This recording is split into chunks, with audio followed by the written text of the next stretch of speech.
were responsible for extensive Iranian battlefield casualties. Mustard gas and nerve agents were delivered by small, innocent-looking planes based near Baghdad. ITN's cameras were prevented from filming more of them. At first, the scale of its use surprised the Iranians, who were forbidden by Ayatollah Khomeini from following suit. In contrast, the chemicals that injured these people had been developed in Iraq under Saddam Hussein's personal supervision. At first, the world ignored the evidence, but in time, chemicals would be used in a manner that would shock international opinion.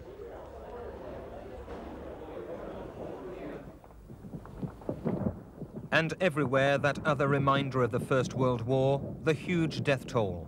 Though in fact light by those standards, every offensive cost each side an average of 15,000 dead, devastating by modern ones.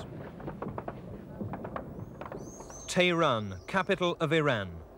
400 miles from the battlefields, it became a new front line from 1984. As Iran seized the initiative, Iraq began air and missile attacks in the so-called War of the Cities. Most devastating was the Scud-B missile, bought from Russia and adapted to take a lighter warhead over 350 miles. Night after night, thousands of Iranians left their homes in Tehran to take refuge in the hills above the city.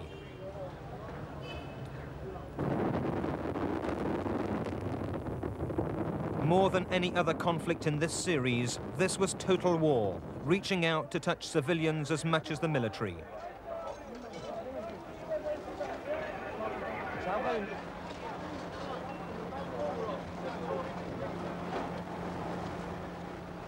In 3 separate wars of the cities, thousands of civilians on both sides were killed and many more injured.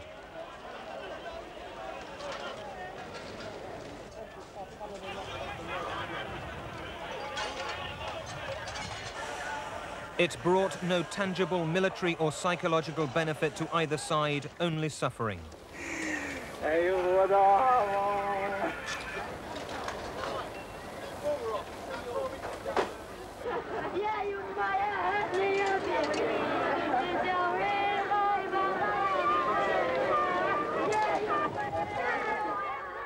This was a clear attack on civilian morale, but partly through the wanton damage caused, it served instead to intensify Iranian patriotism.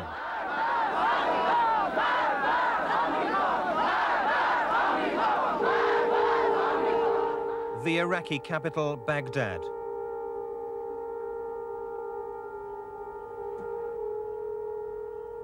Closer to the border than Tehran, it was vulnerable to tit-for-tat attacks as Iran replied in kind.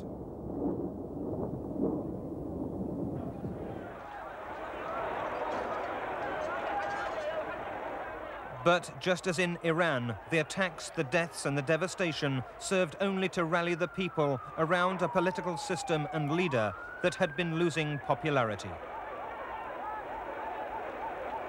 The war also presented an opportunity to Iraq's oldest internal enemy, the Kurds, who'd been fighting for an independent homeland since the First World War. At 21 millions, it would be the most populous Middle Eastern state outside Iran, but included Iraq's rich northern oil fields.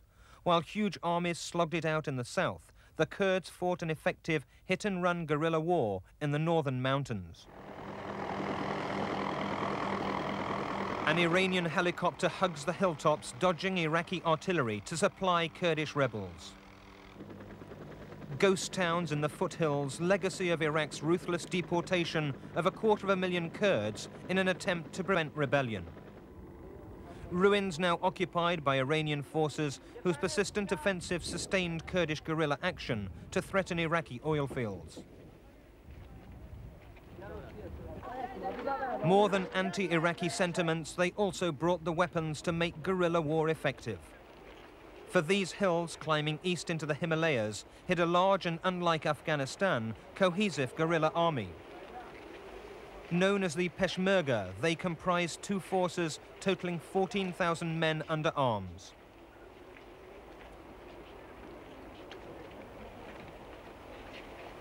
Backed by Iran, Syria and Libya, their renewed resistance grew sharply from 1983. Soon they controlled 1/3 of Kurdistan, pinning down 30,000 Iraqi troops. In this rugged terrain, guerrilla warfare was uniquely effective. The Kurdish leader, General Massoud Barzani, explained his objective. The significance of this operation for us is its proximity to the city center and to the international highway, which is very important for the Iraqis. And beyond it, they have the oil pipeline, which carry the Iraqi oils to Europe. The guerrilla group is given its orders to attack Iraqi patrols on the main highway between the oil fields of Kirkuk and the Turkish border.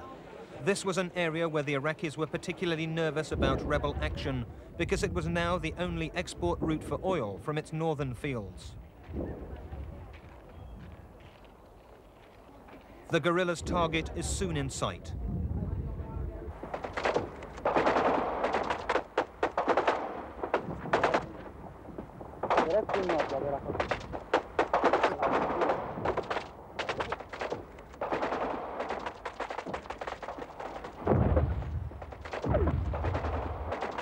A passing car runs the gauntlet of the ambush.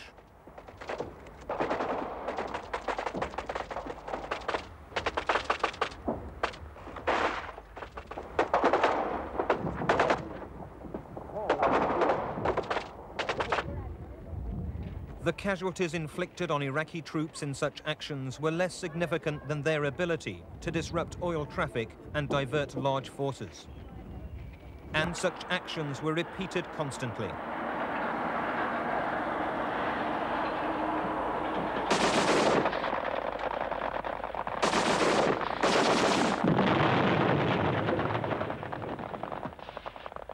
In territory unsuitable for armored columns, Iraq's generals resorted to shelling suspected Kurdish positions.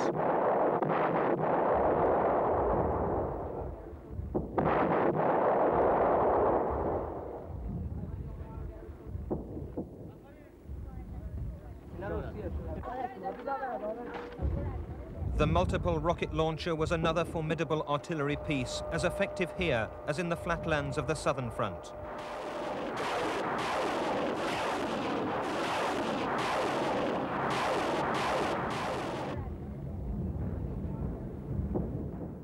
Deep, strongly fortified dugouts reminiscent of World War I afforded some protection.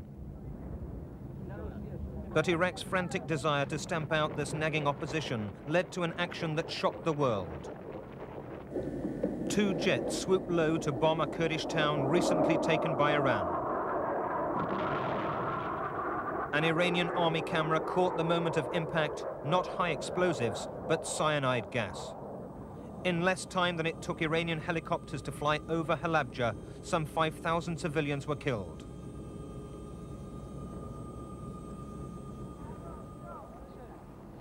Many were frozen in the vain act of trying to protect babies and children.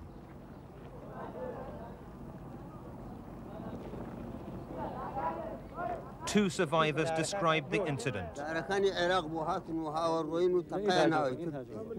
He says, we know that it was the Iraqis' airplane and they came here and bombed and left. Nor was it the first time Iraq's leaders had committed genocide against the Kurds. Some 5,000 were massacred in 1975 and another 4,000 were killed by chemical weapons days after the Gulf War armistice.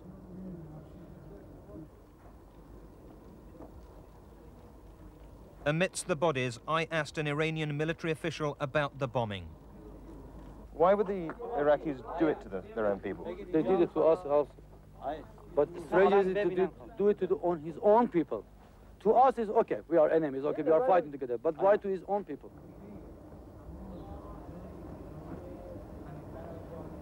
The gains of guerrilla war were quickly being wiped out. It may be that the Gulf War saw an end of the traditional tribally based Kurdish guerrilla movement and that the future will see a modern urbanized one. Oil exports had again become targets, this time in the tanker war. Iran's main oil loading facility at Hog Island was repeatedly attacked, as were ships carrying her oil. Foreign tankers now had to steer a careful route to avoid Iranian territorial waters. But Iran retaliated from remote Gulf bases, using speedboats armed with rocket launchers to attack ships suspected of carrying Iraqi oil. That action brought in the superpowers.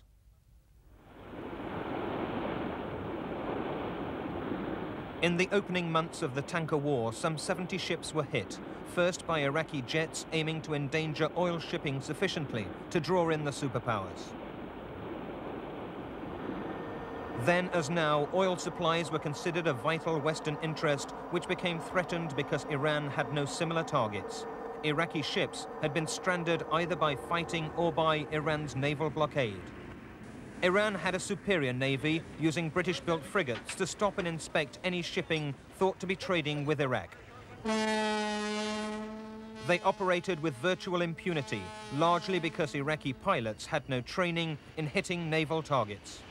Some attacked suspected tankers with sea-launched missiles. Others used their radar to bring in missile attacks from land bases. In the first year alone, 1984, attacks came at the rate of 2 a week, with Iraq hitting 3 times as many as Iran. As tanker after tanker came under attack, the Kuwaitis, who felt most vulnerable, hit on a scheme to gain superpower protection. This involved getting ships reflagged. That means re-registered in the name of a country like the United States, whose warships would then be allowed by international law to intervene in the event of any attack. The aim of the Iraqis would thus be achieved by a non-combatant, as increasing numbers of tankers trading from neutral ports were attacked. Some were the victims of air-launched Exocet missiles. Eventually, the United States President Ronald Reagan announced action to protect oil shipping in the Gulf. Let there be no misunderstanding. We will accept our responsibility for these vessels in the face of threats by Iran or anyone else. If we fail to do so, simply because these ships previously flew the flag of another country, Kuwait, we would abdicate our role as a naval power. And we would open opportunities for the Soviets to move into this choke point of the free world's oil flow. In a word, if we don't do the job, the Soviets will. In fact, Soviet warships were already in the Gulf, and as America hesitated, they leased the Kuwaitis 3 tankers, affording Soviet protection if attacked.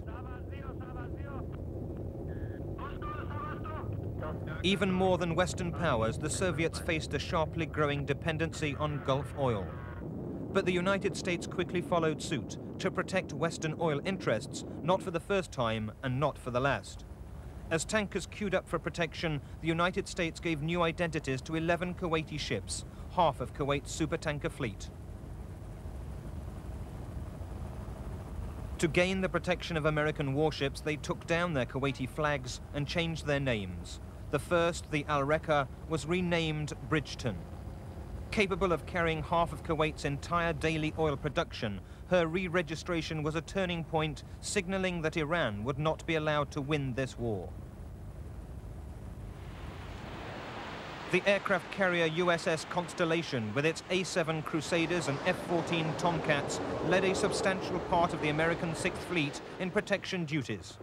The British played a similar role, as oil shipment now fell to convoys in a manner reminiscent of the Second World War. Iraq, which had no active navy, had succeeded in forcing its ally Kuwait into persuading others to keep the Iranian navy at bay and ensure safe passage for its supplies.